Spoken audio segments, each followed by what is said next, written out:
am benn doléance boo xam ne Thiès dañu koo joxoon dans le cadre du programme bu ñu defal na ko biir Thiès. Promoville nag nekk programme boo xam ne li nga tax a jóg moom mooy defar ay tali te tali yooyu am luy àndal nekk li nga xam ne moom mooy ay lampe yu éclairer tali yooyu assainissement bi muy àndal su ko laajee ak ay garab yu ñuy jëmbat tout au long tali yooyu ñuy defar su ko laajee tamit am tamit yeneen wàll yoo xam ne ay wàllu aménagement la ak ay mesures connexes ak ay aménagement paysager su ma bëggee tekki loolu moom mooy lan aménagement connexe moom mooy ay structures socio-collectives de base yoo xam ne infrastructure socio-collective de base yoo xam ne même dañu koy jox suñu excès si zone boobu noonu ñu mën ko réhabiliter bokk na si ay salle ak ñuy def si école yi ay murs de clôture ay clôture ay terrain de football ak yeneen ak yeneen si mesures connexes yi bokk na si li nga xam ne mooy formation des jeunes des élus locaux ak ay système d'information géographique yoo xam ne da nga koy créer si biir gox-goxaat yi te yaakaar naa Thiès bénéfice am na si yooyu yëpp ñu lim si formation des jeunes yi am na jeunes yoo xam ne formé nañu fii en milieu de BTP formation jàll na jeunes yi formé nañu ba jox leen seen attestation am na ñoo xam ne sax jëloon nañu si programme ñu nekkoon ànd ak ñun si projet bi ñenn ñi je pense mairie ville bi jënd na leen dans le cadre de la mise en place des lampadaires solaires yi nga xam ne moom la mairie commencé def si biir dëkk si biir ville bi bokk na sama mooy formation des élus locaux yooyu normalement de gàllankoor moo am mais waroon na démarrer tey jii di samedi jëm dimanche mais ay gàllankoor moo am yaakaar naa dina ko programme d'ici semaine prochaine formation dina démarrer si biir commune de Thiès. bu ñu duggee nag si nga xam ne mooy aménagement paysager yooyu tamit lancé nañu li nga xam ne moom mooy kii yi nu mu tudd ñu ngi si dossier d'appel d'offres yi parce que am na yu ñu joxoon biir Thiès yoo xam ne nga def ay aménagement yoo xam ne après nit ñi dina ko mën a jëriñoo pour lan mieux améliorer cadre de vie population bi. bu ñëwee nag si li nga xam ne mooy mu ëpp importance ci projet bi mooy le développement d'infrastructure mooy lan moom mooy tey yi ñuy defaat ak li muy àndal Thiès am na lu toll si 16 kilomètres 150 mais 16 kilomètres 150 c'est pour tout le programme Promoville mais da nga koo xaaj ak ay financement yu bokkul état ba mu njëkkee jóge programme da ko financé à 100% si budget Thiès am yu mu amoon man demaa si ay tronçons yoo xam ne nit ñi xëy na gis nañu fi ñu toll jamono bii mooy jëloon si li ma 2 kilomètres 250 fii di R100 ak fële ni xam ne mooy Mbour 3 mu amoon ay quelques problèmes yu ñu amoon ba tànk bi taxaw mais entreprise bi fay na ko li nga koy reloon ba joxaat ko ordre de reprise des travaux maanaam jox na ko benn notifié na ko benn këyit boo xam ne moom day reprendre travaux yi incha allah courant décembre wala au plus tard début janvier on a même prévu defee benn visite technique ak ñoom pour jéem a xool lan ak lan war defaat parce que ba nga defee yàgg na mbir yu bëri yàqu na si diggante bi te loolu yaakaar naa ñu jëkk Thiès xam nañ ko mooy fii di R100 di AS10 ak fële di Mbour 3 di AS62 bokk na si tamit li nga xam ne mooy tali yooyu noonu tronçon yooyu 9 kilomètres 200 yoo xam ne joxoon nañu ko ñu dugg si benn phase bi nga xam ne état du Sénégal moo ko financé ak benn partenaire financier boo xam ne mooy c'est la Banque africaine de développement tali yooyu noonu yaakaar naa fi si toll sori na on est à 90% d'exécution boo siy xool li si des daanaka mooy éclairage public moo si des ak assainissement mi nga xam ne commencé nañ ko fële di Kër Sëñ Ablaye Yakhine foofu terrain Cosmos yaakaar naa ñu nekk fii wax surtout waa Sapeur xam nañ terrain Cosmos nu mu doon mel hivernage musaan jot te yàlla dimbal nañu donte ko compliqué woon na mais yàlla dimbal nañu nga xam ne trouvé na ay solution yoo xam ne dinoon dimbali bu ñu tegee dispositif yooyu noonu yàlla dimbal nawet bu ñëwetee ñu bañ a am problème yu ñu doon am côté terrain Cosmos kon loolu moom mooy li na yéen ñi xam ne prévoir nañ ko si biir Thiès buy 16 kilomètres 150 am na 4 kilomètres de plus yoo xam ne c'est des travaux complémentaires yoo xam ne dugal nañ ko parce que am na yeneen phase yu ñëw parce que dañuy joxoon lépp comme dëkk yëpp dina war a am ku ne dañ lay jox pour le moment le temps que ñuy am yeneen financement pour mën a terminer yeneen doléances yi mairie bi am na yeneen 4 kilomètres yu des yoo xam ne yooyu identifié na ko pare ba defoon ay études mais financement yi xaar pour mën a def kilométrage kii nombre de kilomètres yooyu lépp nekk ci 16 kilomètres 150 kon en grosso modo biir Thiès am na fi 16 kilomètres dans le cadre du programme de modernisation des villes du Sénégal le montant estimé de tous ces travaux là est de 9 milliards 600 j'ai bien dit 9 milliards 600 loolu nag suñu dajee tey bii nii li ko gën a waral loolu bokk na ci parce que journée de sensibilisation lañu wax te bu nee sensibilisation tey jii li mu fi def lépp ci xaalis sama xaalis la suñu xaalis ñu fi toog ñëpp parce que xaalis population sénégalaise la suñu xaalis la ñu ñëpp kon bu ko fi defee yaakaar naa ne population bi ñoo ëpp ñoo gën a yeyoo ci ñoom ñu sàmm li nga xam ne mooy ouvrage yooyu noonu ñu def ci biir commune bi te loolu moo tax a jug tey sensibiliser population ñu xam ne li ñu defar Thiès ñoo ko moom fii ñëw Thiès man dëkkuma fi maa nga jógee feneen ñëw fi mais li ñu def Thiès sama xaas sa dem mais waa Thiès ñoo gën a am ñu si ñoom la gën a war ñu saytu ouvrage yooyu noonu bañ kenn yàq ko tey su ma ñëwee Cité Lamy fii tey xool tali bi mu nekk man jàpp naa ne population bi waroon am benn comportement bu dul yéen yi may gis mooy lan tali bi ñoom ñoo ko moom suñ ko balee tey ñoom ñoo ko balee seen bopp ku fi jaar tey naan Cité Lamy moo set te tey fii suuf la woon démb tey tali la te population ñooñu mën a jàpp si mbir yooyu noonu pour ouvrage yooyu ñu mën am mën a nekk loo xam ne koy pérenniser te tamit damay interpeller les maires des communes interpeller aussi le maire de la ville aussi pour ñu wax ak population bi surtout parce que 9 milliards 600 nekkul 9 millions nekkul 900 000 xaalis bëri la te loolu bu ñu ko sàmmul tey lii da ko fi def suba dafay jugaat day yàqu tey bu ensablé woo tey li taxoon sax ndox mi doon dem bu ensablé woon ndox mu demati ndax suuf da koy téye da ngay defa télé ba pare nit ñëw jël béton def ko si trottoir ba def ko si ndox fi muy jaar nekk pour oto mi yéeg te loolu nekkul loo xam ne en fait moom la population wala benn riverain lambda mun a war a am comportement boobu vis-à-vis ak ouvrage bi ñu defar kon tey maa ngi interpellé ñëpp ndax loolu moo indi tey fii mooy lan sensibiliser population bi surtout pour comportement bi ñu am vis-à-vis ak tali bi yaakaar naa sunu naataangoo waa police dinañ ñëw def benn genre nu mu tudd exposé si li nga xam ne mooy les préventions routières loolu tamit c'est baax surtout jakartamaan yi borom oto yi parce que dëkk doon nekk si biir ville ak noo war a dawee tey bu ñu defee pavé xam nga tax ñu def pavé normalement waru am doodaan pavé yi ñu def nii waru am doodaan parce que pavé nekk loo xam ne da nga war a daw parce que uni confort amu ci amul confort bu doon tali boo xam ne goudron la moo am confort da ngay daw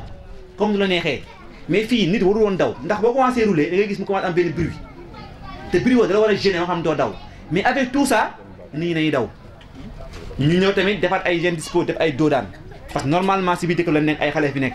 may ay interpeller population bi encore une fois ne leen li ñu defar fii ñoom ñoo ko moom encore une fois ñu sàmm ko ndax bu nga ko sàmmee ñun seen alal lañu sàmm ndax li ñu def seen alal la léegi pour bañ a guddal loolu laa lu may wax si comme en guise d'introduction si li nga xam ne mooy programme de modernisation des villes du Sénégal ma joxaat parole bi li nga xam ne mooy Ahmed sama naataango Moussa Ba bu woon na wax mais tey yaramam moo neexul dana yu bëri ma war a wax moom moo ko waroon wax mais yaramam moo neexul tey moo tax du mën a jël parole damay bàyyi Ahmed mu jéem a jox peut être jéem a dugg si li nga xam ne moom mooy butu sujet bi pour bañ a perdre du temps parce que jot tamit amul ay kilifa lañ déplacé di encore une fois remercier ñi nga xam ñoo fi teew tey table encore si mairie engagement bi ñu am tey jii bu na amoon engagement dina gis ñu teew man damaa jàpp ne engagement moo tax ñoom ñëw teew pour assister li nga xam ne mooy cérémonie bi kon maa ngi remercier encore une fois monsieur le maire di remercier li nga xam ne mooy service état yi encore les sapeurs la police remercier li nga xam ne mooy délégué de quartier yi association des jeunes association des femmes ak tous les participants qui sont là l'entreprise Enan Chine tout le monde fàttewuma du ma limee damay juum je pense maa ngi remercier tout le monde di leen jéggul tamit si wax bi bu dee am na lu si dëng ñu xam ne voilà wax moo yombul man maa ngi tudd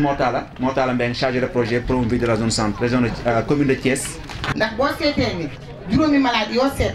ñaar yi am nañ IST donc xam nga ni loolu bare na bu ñuy wax IST nag lan mooy IST IST mooy maanaam feebar bu nga xam ne ci biir néegu sëy lay am feebar boobu nag pour aar ko set gi ci la bokk set ci biir set ci biti d'abord bu nu paree li may gën a ñaax mooy suñu mbokk jigéen ñi parce que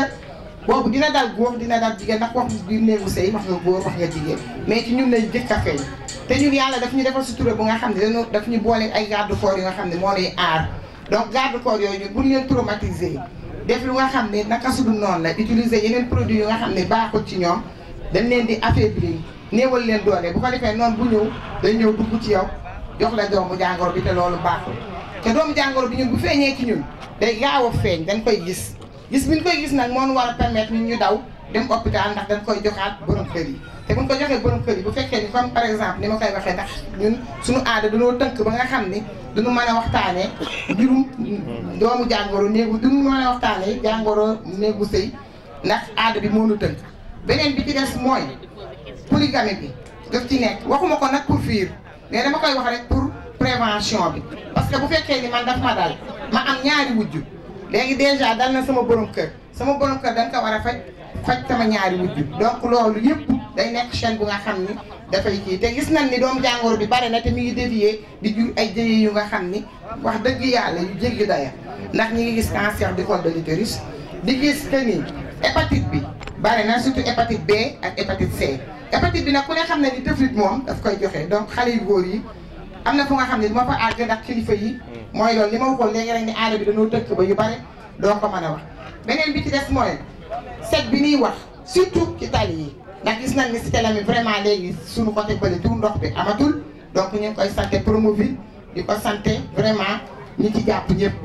ndax gis nañ aussi maladie diarrhée yi mi ngi wàññeeku ndax déjà bu set amee rek feebaru biir bi raw day xaw wàññeeku bu set amee aussi dañuy gis que ni feebaru dënn yeeg yooyu dina wàññeeku ndax poussière amatu fa ci côté boobu poussière amatu fa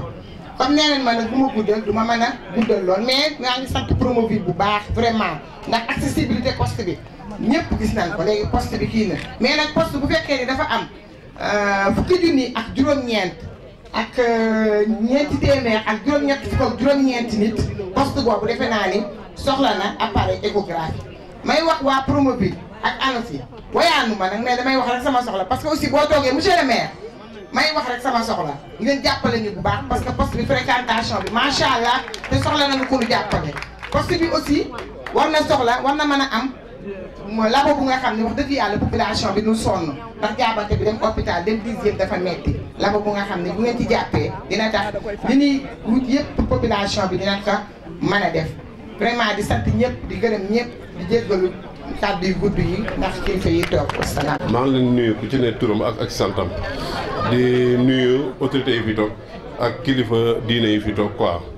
nuyoo bi nag maa ngi ciy def sama particulièrement ak Moussa Lo parce que lii yàgg nañ ko bëgg quoi lu rafet la woon quoi mais xëy na tey la ko yàlla dogaloon parce que ñun booba tey dañoo ne ci koñ bi doon ay jeunes bëgg dara seetuñu lenn parce que tali bi biñ ko defaree ba tey pendant 1 mois bu ne dañuy def ay setal di nettoyer koñ mi nag bokk man dama mënta wax ci mbooloo quoi koñ mi nag ñun ñoo fi ne boobu ba tey di nettoyer di jël suñu moyen bopp mennum Moussa Lo ak Maodo Malick Mbaye lañ ciy gis muñ ciy defal seen moyen di ñu ko def ñooy nettoyer dañuy am ay problème matériel Moussa Lo mooy dem indi matériel Maodo Malick Mbaye mooy jël ay moyen ay ndox di ñu jàppale ñun nag seetuñu ku ñu jàppale ñu dem ku ñu jàppalewul ñu dem mais dañuy ñaan mairie bi ñu ñëw jàppale ñu ci matériel en même temps lamp yi ak kii yu mbalit yi loolu daal soxla nañ ko kuñ ci mën a jàppale ak poubelle yi kuñ ci mën a jàppale bëgg nañ quoi ñu ngi leen di sant leen gërëm di sant Moussa Lo ak Maodo Malick Mbaye ak ñi ne ci quartier bi yëpp wasalaam jërëjëf. mais ñu jéem rek voilà donc li ñu fi andi tey muy la prévention routière ak sécurité routière mu doon ñaari mbir yoo xam ne war nañ ci bàyyi xel bu baax a baax a baax a baax a baax ndax léegi rek moo tax la bi muy wax ak mbooloo mi mu ngi wax ci ay réalisation routière lu am solo la ci biir dëkk waaye bu ñu weesoo réalisation routière yi comme tali bi ñu nekk nii tali bi ñu jalool tali bi gannaaw bi ñu ko defaree ba pare dafa am lu ci war a def yi nga xam ne mooy guider doomu aadama yi moo leen di teg ci yoon nga xam ne boo yéegee sa oto yéeg ci kaw tali bi xeetu jumtukaay yi ñuy samp ci kaw tali bi au fur et à mesure ngay dem moo lay guider jarul ngay laajte fële ci kanam mooy fan dëkk ba di nekk ci kanam mooy fan panneau yi ñuy samp ci kaw tali bi ak matériel yi ñu ciy def mën na la leeral foofu mooy fan. donc sécurité routière prévention routière lu am solo la ni ma koy tënkee ci wolof mooy gannaaw bi tali amee oto am ci kaw tali kilifa yi jël ay institution jël ay doomu aadama responsabiliser leen dénk leen ay responsabilité pour lan pour ñu andi bépp xeetu jumtukaay bépp xeetu moyen bépp xeetu dispositif bépp xeetu mesure pour que ñàkk bakkan yi ci kaw tali bi du fi mës a jóge nag malheureusement mais mu wàññeeku bu baax blessé grave yi aussi mën a wàññeeku bu baax loolu mooy prévention routière ak sécurité routière. alors ginnaaw bu loolu amee il faut aussi doomu aadama yi xam risque yi ñu mën a jànkoonteel ci kaw tali bi risques yi bari na ku ne xam na ne sunu réseau routier xaw ma na laa ko di wolof xaw ma ko na wax dëgg yàlla moo tax la jàppale ma ci tali rek. wala ñu def ko mbooloo tali yëpp rek. ñu xàll pour waruwaay yi jaar ci. waaw xàll yi war ñu fi ñu xàll ay xàll la. boobu lu des la ci moom jàng naa ko jërëjëf. voilà mu ngi noonu ku ne xam ne donc suñu réseau rupture bi melul kin comme ni mu war a mel malheureusement mooy constat bi donc loolu bokk na ci li tax yenn service de police yi ak service de gendarmerie nekk ci kaw tali bi di contrôler pour mën a dissuader doomu aadama yi ñuy daw ndànk ñuy bañ a abuser wu ci usage de la drogue yu demee noonu bari na ci mënuñ lim lépp ak yenn daw yu ëpp yeeg yooyu noonu ak yenn xeetu accident yi mën a am ci kaw tali bi am na yeneen mbir aussi yoo xam ne danañ ci bokk yoo xam ne nag ci dawalkat bi la ndax wax dëgg yàlla am na loo xam ne du ministre bi wala président bi wala yenn kilifa ñoo ñëw ba sa kër di la ko forcer ci nit ki la ndax booy dugg sa oto wax dëgg yàlla am na loo xam ne yow yaa koy defal sa bopp soxlawul nit ñëw di la ko jàngal dugg nga sa oto li nga war a jëkk a def mooy takkal sa ceinture de sécurité sa chaise bi ngay toog sa siège tubaab naan ko siège toog ci toogaay bu jekk boo xam ne di nga mën a jot sa volant jot pédale bi maanaam de manière confortable loolu lu am solo la te nit ñi duñ ci bàyyi xel lu am njariñ la dafa am solo lool vraiment dama ciy insister am na solo gannaaw bi loolu amee nag ba nga jël sa oto tegu ci kaw tali bi yooyu ma lay wax prévention routière yooyu mu andi ci kaw tali bi ñoo lay guidé ki nga xam ne da ngay jànkonteel ak moom ci tali bi muy sa mbokkum dawalkat comme yow da nga ko war a jox cër te xam ne ci machine la yéeg machine dafa faillible mën na jékki-jékki wóor la ngeen baal ma ci wax bi dafay am jékki-jékki rek mu génn feneen donc respectel oto bi nga yor te xam ne à tout moment mën na ñëw ak lu kenn xamul ki ngay dajal aussi mu yor oto wax dëgg yàlla jox ko cër suñu benn professeur bu ñu doon jàngal école nationale de police daf nañu c'est simple dafa nañu boo yëgee ci kaw tali bi jàppal ne ñëpp ay dof lañ ñi ci des yow rek ay nit defal ñëpp dof nee na boo ko defee rek di nga jël say matukaay yëpp di nga xaw a ragal di moytu bu baax ba àgg fa nga jëm donc loolu lu am solo la waaye am na yoo xam ne waaw gannaaw bi ñuy jógee ci risques yi ñu dem ci la façon de les éviter maanaam ni ñu mën a def ba wala boog ba moytu yu mel noonu donc loolu aussi lu am solo la ci wàllu doomu aadama ci mesure yi mën a jël à titre personnel ci moom voilà donc oto conscience da ci am solo nit ki dafa war a jël conscience am ba mat sëkk balaa moo dugg ci oto loolu am solo la soxlawul policier bi taxaw fii di la arrêté wala gendarme bi taxaw fii di la pour nga mën a def yooyu non loolu irresponsabilité la yooyu foog doomu aadama di ci bàyyi xel feu tricolore ñu ngi fi ci prévention routière la bokk les ralentisseurs ci prévention routière la ñu bokk les nuñ ko defee waaw les signalisations là ci prévention routière la ñu bokk voilà les types de panneaux qui existent sur la route yooyu yëpp ci prévention routière la ñu bokk soxlawul alkaati dafa taxaw soxlawul homme de tenue dafa taxaw da nga leen di respecté ñu guidé la ba fa ngay àgg nga àgg fa ci jàmm ak salaam c'est simple panneau de danger lim lay avertir mooy par exemple danger mu ngi sa kanam à 150 mètres hors agglomération 50 mètres ci biir agglomération donc loolu yomb na donc loolu dina la dimbale nga daw ndànk ba ñu def yenn accélération yi yenn kii ba loo xam ne dafay jur jéeya donc loolu mooy prévention routière lu am solo la soo ko aussi ñuy faral di def visite technique yi les contrôles techniques ñu koy defal suñu bopp balaa ngaa yéeg sa oto xool sa niveau d'huile ndox mi waaw écoute yi ndax say bën a seera na ni war a seere yooyu yëpp yaa koy defal sa bopp soxla intervention extérieure ñu ngi bàyyi xel yooyu am na solo trop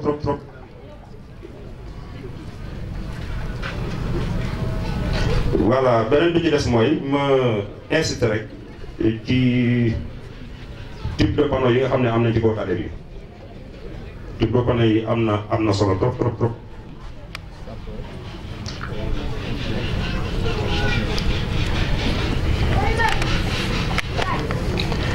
voilà panneau yi bëri nañ xeet panneau de direction yaa ngi fii